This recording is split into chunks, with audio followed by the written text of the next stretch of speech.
The two artists I've been adapting the book with are masters of the comics genre. David Vandermeulen is the co-writer and Daniel Casanave is the illustrator.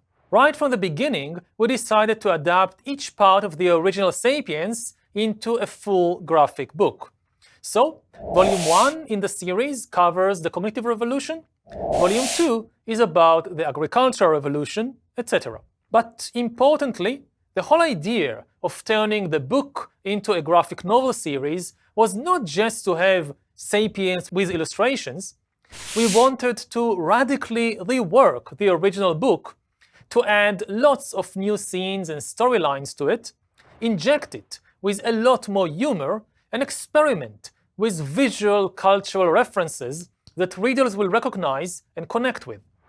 For example, Volume 1 features a reality TV show called Evolution, where different human species compete to survive over a season that lasts millions of years. In Volume 2, we explain the origin of farming through a theater play. The domestication of animals is tracked in the columns of the daily business news, and the story of urbanization is told as a travel brochure offering discount vacations in ancient Babylon and imperial China. And in both books, we have a whodunit plot where a character called Detective Lopez travels the world to investigate the biggest crimes in history, such as the extinction of the mammoth and the rise of social inequality. The creative process usually begins with thematic brainstorming and back-and-forth emails about the scenes in each chapter.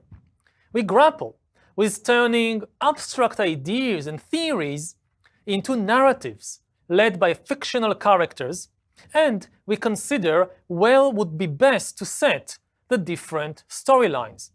For example, what time period and geographic location should we pick to explore the phenomenon of racism? It's a process of dramatization that is probably closer to writing a movie script than a classic book. Then David starts drafting the dialogues, I respond with my own edits and additions, and Daniel starts drawing the illustrated pages in black and white. Since David and Daniel don't speak English, we have two sets of editors coordinating the correspondence, along with a translator who ensures that our cultural references remain as universal as possible. We also have researchers and diversity consultants involved throughout the creative process to help address extremely important questions around visual representation and scientific accuracy. We are keen to keep a global perspective and to ensure that our ideas remain accessible to readers worldwide. There is lots of discussion, editing and adjusting, and the final stage is the coloring of the illustrations done by a professional colorist.